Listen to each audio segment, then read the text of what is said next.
안녕하세요. 어쩌다 기릴교회입니다. 안녕하세요. 네, 저희가 이번 주에는 그동안 해오던 콘텐츠를 조금 바꿔고 왔습니다. 얼마 전에 저희 친정 부모님이 오셨었는데요.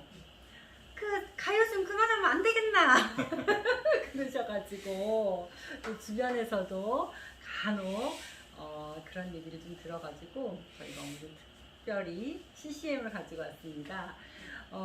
보네퍼가 작사한 곡이죠. 선한 능력으로 라는 곡을 가지고 왔는데요. 제가 요즘에 이 곡이 많이 들리더라고요. 그래서 자주 들었었는데 왜 이 곡을 선곡했냐고 물어보니까 비밀이래요. 그래서 저도 굉장히 궁금합니다. 오늘 어떤 내용으로 말씀해 주실지. 네. 비밀이라고 한 이유가요. 네. 이 보네퍼가 네. 이렇게 암살을 계획했어요. 히틀러 아, 네. 암살. 그러려면 이제 자맹해서 비밀리에 가서 빵 쏴 죽여야 되잖아요. 그래서 농담처럼 이제 비밀이라 그랬는데 네. 우리가 지난주에 그 잠입자에 대해서 얘기를 했잖아요. 스토커. 네. 그래서 이제 그것과 조금 연관이 있는 것 같아요. 그래서 지금 이 노래를 가지고 왔는데 이제 드트리 보네퍼가 이제 암살을 계획이 실패해서 이제 옥에 갇힌 거죠. 그래가지고 결국에는 이제 형장의 이슬로 사라지는데 죽기 바로 전에 사랑하는 약혼자에게 감옥에서 보낸 편지, 그 편지 중에 일부분을 뭐 독일의 유명한 그 음악가라고 그러네요. 지그프리트 피에츠라는 사람이 곡을 붙여서 만든 노래인데 이게 요즘 왜 이렇게 많이 불려지나 모르겠어요. 여기 가도 이게 들려오고 저기 가도 이게 들려오고 그러는데 저는 그냥 가만히 한번 생각해 봤지요. 우리가 신학교에 다닐 당시에 보수교단에서 보네퍼는 얘기도 안 했는데 보네퍼 얘기하면 막 좀 막 이렇게 안 좋게 뭐라고 했는데 지금은 어떻게 정통 보수적인 교단에서 계속 보네퍼가 작사한 이 노래가 그렇게 불려질까 생각을 해봤는데 이유도 있겠더라고요. 이제 왜 그러냐면 이제 그런 거 있겠죠. 지금 이제 보수교단에서는 현 정권을 굉장히 싫어해요. 너무 막 막말까지 하잖아요. 문재인 대통령 그러면서 막 아주 극한 말들도 막 쏟아냈더라고요. 이제 보수적인 기독교 쪽에서는. 그러면서 이제 아마 그게 이렇게 생각되나 봐요. 이렇게 지금의 문재인 대통령 같은 그 존재가 옛날에 2차 대전 때 히틀러 같은 존재처럼 느껴지는 것 같아요. 이건 아마 무의식적인 어떤 흐름이겠죠. 뭐 저는 그게 이렇게 느껴지더라고요. 그러면서 이 노래가 조금 이제 보수적인 교단에서도 막 불려지는 것 같다는 생각을, 이건 완전히 제 생각입니다. 네. 제가 한번 해봤어요. 너무 간 것 같아요. 너무 갔어요? 아니 네. 그래도 뭐 그렇다는 네. 이야기예요. 이제 그러면서 네. 야, 선생님 이제 생각할 거리가 굉장히 많더라고요. 뭐 쉽게 말해서 이런 거지요.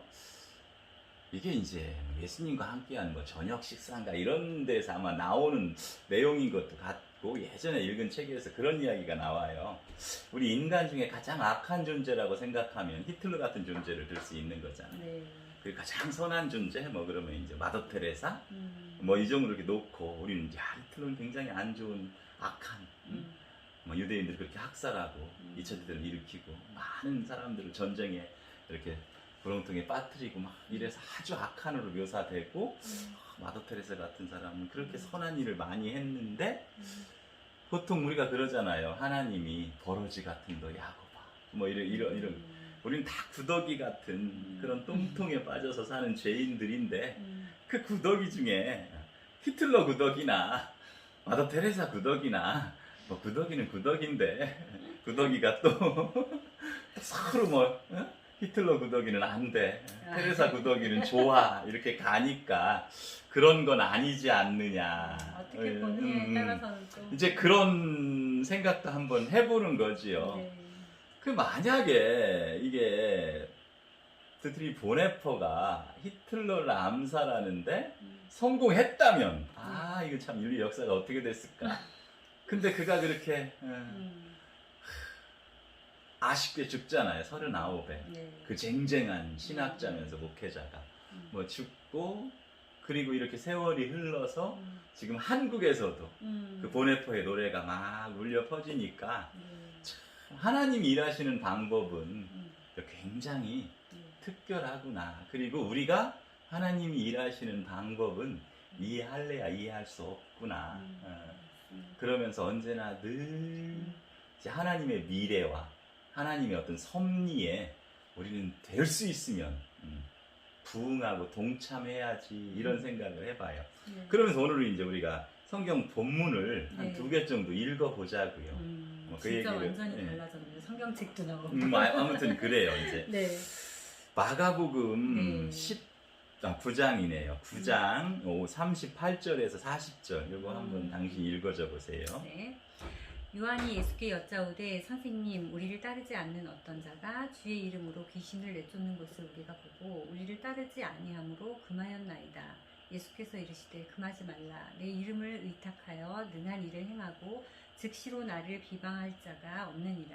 우리를 반대하지 않는 자는 우리를 위하는 자니라. 예, 그래요. 저는 이제 이런 거죠. 요한 예수님한테 물어봐요. 이제 예수님한테 우리하고 같이 있지도 않으면서 우리를 같이 이제 따르지도 않으면서 예수님의 이름을 힘입어서 빙자해서 귀신을 쫓아내는 사람들이 있어요. 우리가 보고 못하게 했습니다. 그게 예수님께서 뭐라고 하냐면 그러지 마라. 우리를 반대하지 않는 자는 우리를 위하는 자다. 이러거든요. 네, 그래요. 그러니까 예수님이 이렇게 분명히 이렇게 말씀을 하셨는데 이제 누가복음에 가서 우리가 이제 본문을 하나만 더 읽어보자고요. 누가복음 11장 23절에 이제 그 비슷한 어떤 것 맥락 속에서 이런 말씀도 하세요. 23절 한번 읽어줘 보세요. 예. 나와 함께 하지 아니하는 자는 나를 반대하는 자요 나와 함께 모으지 아니하는 자는 해치는 자니라. 예, 그러니까 이제 이게 어떤 정황은 조금 달라요. 근데 누가복음 자체에서도 그런 말을 해요.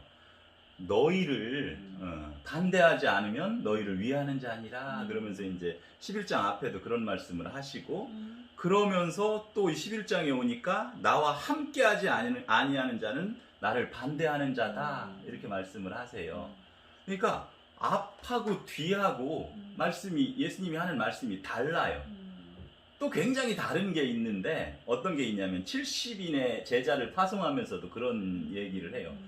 그때 처음 파송할 적에는 전대도 가지지 마라, 배낭도 가지지 마라, 신발도 가지지 마라 그러면서 제자들을 보내는데 한참 후에는 뭐라고 하냐면 전대 있으면 가지고 가라, 배낭 있으면 잘 메고 가라, 심지어는 네 검 없으면 팔아서 사라, 이렇게까지 말씀을 하세요. 그러니까 이게 어떤 거냐면 예수님이 동일하게 진리의 말씀이라고 같은 말씀을 하시진 않아요. 때와 어떤 장소 이렇게. 그러니까 이제 잠언 같은 말씀에 그런 말씀이 있잖아요. 경우에 합당한 말이 아로새긴 은쟁반에 금사관이라. 경우에 합당한 말이 어떤 거냐면 이 상황, 그때. 그러니까 글쓰기 이렇게 이야기를 하는 그 어떤 기자분의 이렇게 강의를 그 유튜브에서 본 적이 있는데 그런 얘기 하더라고요. 우리는 너무 탁월한 관점만을 추구한다는 거예요. 글쓰기가 관점이 탁월하고 통찰력이 있네. 근데 관점보다 더 중요한 게 있대요. 그분의 지론에 의하면 시점이 중요하다는 거죠. 이 글이 어떤 탁월한 관점을 가진 것보다 이 시기에 적절한 글이냐가 정말 중요하다는 거죠. 그러는 것처럼 예수님의 말씀이라는 건 늘 절대적인 진리라 하지만 시기에 적절한 말씀이 예수님께서 그런 말씀을 하시거든요. 그러니까 이런 거죠. 이제 보네포는 히틀러를 암살하기 위해서 자맹을 하는 거죠. 그러다 이제 중간에 들켜가지고 이제 옥에 갇히고 결국엔 죽는데 예수님도 마가복음에 보면 메시아 뭐 비밀, 메시아 뭐 함구령 같은 걸 계속 내려 예수님이 뭔가를 이렇게 병도 고쳐주고 귀신도 쫓아내놓고 내가 십자가에 못 박혀 죽고 다시 살아나기 전에 이거 얘기하지 마. 아무한테도 얘기하지 마. 얘기하면 안 돼. 그러면서 계속 함구령을 내리는 거거든요. 그러니까 예수님도 지금 자맹자예요. 어떻게 보면 암살자, 윤봉길 의사처럼 공원에 폭탄 하나 던지려고 지금 몰래 숨어 들어가는 그 존재거든요. 물론 뭐 독립운동을 하고 그 어떤 사회 악한을 이렇게 해결하고 이런 것이 아니고 예수님은 자기의 몸을 십자가에 내어줌으로써 우리가 얘기하는 사랑의 원자탄을 세상에 터뜨려서 이제까지 어떤 세상의 모든 사고방식과 관념과 세상의 질서와 세상을 지배하고 있던 악한 세력의 그 모든 것들을 한꺼번에 탁 소멸시키려고 이제 그렇게 자맹을 하는 거지만, 그래서 이제 예수님이 이제 아주 민첩하게 소리 없이 자맹에 들어가서 예루살렘에 들어가서 거기서 이제 십자가에 못 박혀야 되는데 아이 민첩하지도 못하고 훈련도 안 받은 누가 이제 보고 너무 좋다고 예수님 함께 할게요 쫓아오면 어떻게 되겠어요? 안 돼요. 이제 산통 다 깨지는 거예요. 그래가지고 야 가만히 있어. 그냥 나를 이렇게 뭐 반대만 하지 마. 나 혼자 지금 갈게. 그리고 자맹에 들어가는 거고요. 어느 시점에서 예수님이 어느 위치에 딱 드러났을 적에는 그때는 이제 함께 해줘야 되는 거죠. 그때는 함께. 그러니까 이게 어느 시기에 맞춰서 우리가 행동의 어떤 패턴이 달라져야 되는 거예요. 어떤 때는 전대도 가지지 말고 배낭도 가지지 말고 신발도 가지지 말고 갈 때도 있어야 되는 거고, 어느 시점에서는 배낭도 전대도 심지어는 칼까지 들고 우리는 가야 될 시점이 있는 거죠. 이제 그게 어느 성경의 본문 안에서 뭐 상황 속에서 나와서 이걸 뭐 주석하고 해석하고 그러면 좀 더 다른 이야기를 할 수 있는데, 저는 무슨 이야기를 하고 싶냐면 이 시기에 적절한 신자들의 어떤 신앙의 태도 같은 걸 이야기하고 싶은 거지요. 그래서 이제 고미숙 같은 뭐 고전평론가라고 하는 그 여류 그 작가가 그런 얘기를 하잖아요. 그도 뭐 인문학자인데 이번에 코로나 겪으면서 딱 선언을 하잖아요.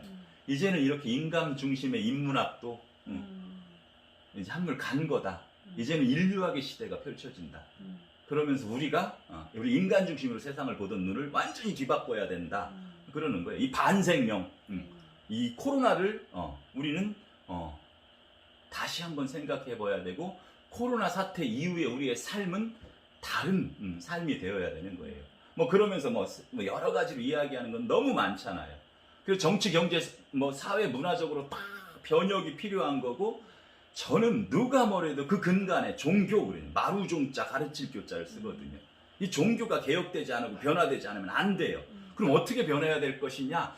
저도 잘 모르겠어요. 그냥 아브라함이 여기는 아닌 게벼, 하나님이 지시할 곳, 지시할 땅, 다시 말해서 하나님이 지시하는 새로운 삶의 패턴, 새로운 삶의 패러다임으로 우리가 바뀌지 않으면 우리는 희망 없어. 이런 얘기를 좀 하고 싶은 거지요. 그래서 뭐 이 말도 안 되는 이야기를 가지고 나와서 이런 이야기를 한번 해본 거예요. 뭐 듣고 보니까 좀 어떠십니까? 이렇게 콘텐츠 바뀌었는데도 들은 소감을 얘기해야 되나요? 해야 돼요. 저도 얘기 들으면서 그런 생각이 들었어요. 이게 시대가 바뀌면서 많은 게 바뀌잖아요. 그러니까 뭐 예전에는 10년이면 강산이 변한다 이랬는데 요즘에는 뭐 5년이면 변하고 심지어는 3년이면 변한다는 그렇죠. 얘기도 있어요. 근데 저희 기독교나 뭐 타 종교도 마찬가지로 종교 안에서는 이게 변하는 게 쉬운 것 같진 않아요. 그렇지만 텀이 어떻게 됐든지 간에 계속 변화하고 이런 게 보이잖아요.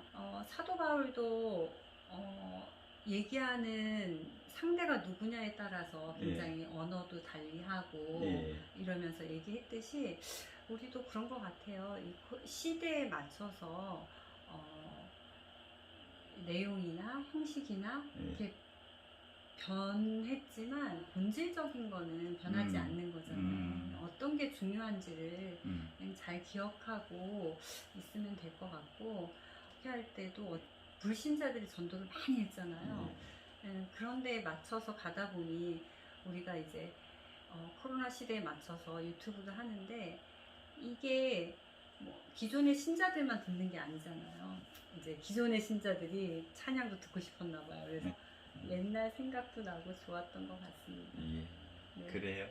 오늘은 여기까지 하겠습니다. 네, 사랑합니다. 감사합니다. 행복하세요.